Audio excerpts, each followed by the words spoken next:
Aux frères et sœurs africains, l'heure de notre révolution a sonné. N'acceptons plus ces petits présidents comploteurs, toujours à la solde de quelqu'un, mais jamais au service de leur peuple. Partout en Afrique doit souffler un vent nouveau de liberté, de démocratie, de souveraineté. Le 21e siècle doit être africain et siffler le réveil du phénix endormi depuis trop longtemps. Bonjour à tous. Pour une fois, je vais commencer mon propos par là où le doyen Habib a terminé. Je vais le faire avec la langue de Molière parce que la cible est ce qu'il est communément convenu d'appeler la communauté internationale ou les partenaires au développement. Je veux dire à ces partenaires au développement que le président de la République du Sénégal, celui-là qui vient vers eux, puisque le peuple sénégalais a fini de lui tourner le dos, pour dépeindre l'opposition sénégalaise sous les habits et le visage d'une opposition d'abord irresponsable, violente, une opposition qui abriterait des terroristes, mais une opposition qui serait contre les intérêts étrangers, puisque c'est ce tableau qui est présenté aux chancelleries et aux différentes institutions internationales. La plupart du temps, ces derniers ne font aucun effort pour avoir le contact minimum avec cette opposition qui a fini d'avoir la confiance du Sénégal et des Sénégalais, puisque cette opposition aujourd'hui représente quasiment 54% de l'électorat si on s'en fie aux dernières élections. Je voudrais dire à cette communauté internationale que ce président de la République, qui tend à leur faire croire qu'il est la seule garantie d'un Sénégal stable, d'un Sénégal qui peut coopérer correctement avec eux, qui peut garantir leurs intérêts, d'un Sénégal démocratique, eh bien ce président de la République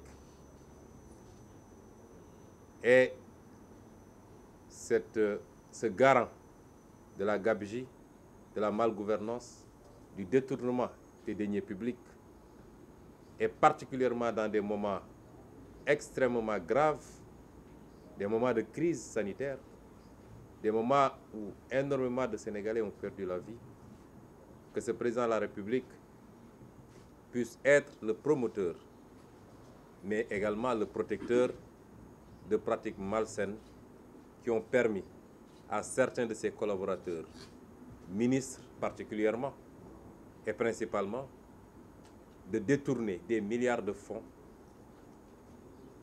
auxquels ils ont contribué.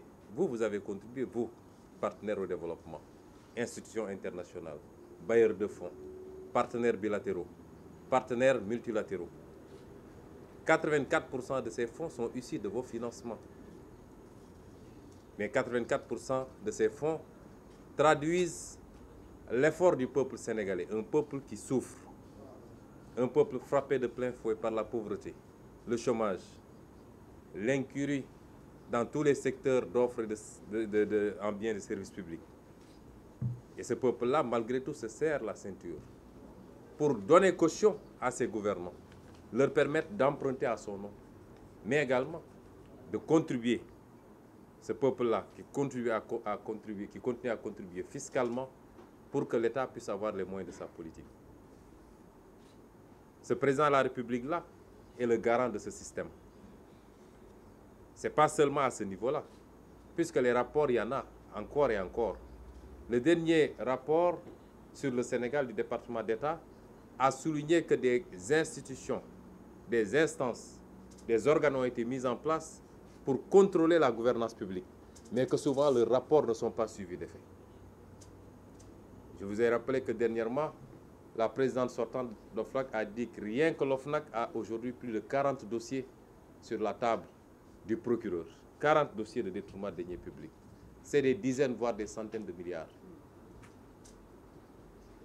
Et c'est cet homme-là qui vient se présenter à vous comme étant un messie et vous faire croire qu'il peut violer encore la Constitution du Sénégal pour se prévaloir d'une troisième candidature. Parce qu'il serait le seul à pouvoir vous garantir une collaboration. Je dis à ces bailleurs, ces partenaires, qu'ils gagneraient à mieux connaître le Sénégal. Le peuple sénégalais est un grand un peuple mature, un peuple digne et fier et un peuple très attaché à sa démocratie. Et ce peuple tient au respect des règles parmi lesquelles la plus fondamentale, c'est sa constitution. Ce peuple tient à la démocratie comme tous les peuples.